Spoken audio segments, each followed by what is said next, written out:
Hello! In this video I will show you how to install Microsoft Edge browser on POCO F7.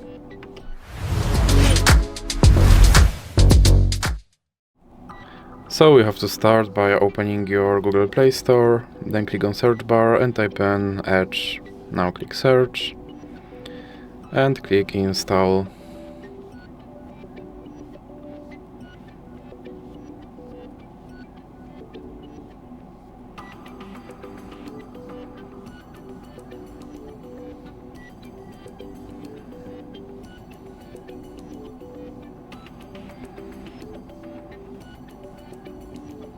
Now you can click open.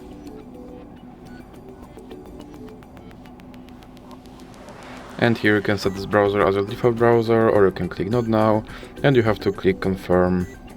And as you can see, my Microsoft Edge is now installed and is ready to use. So that's it for this video. If you liked it, please remember to leave a like and subscribe.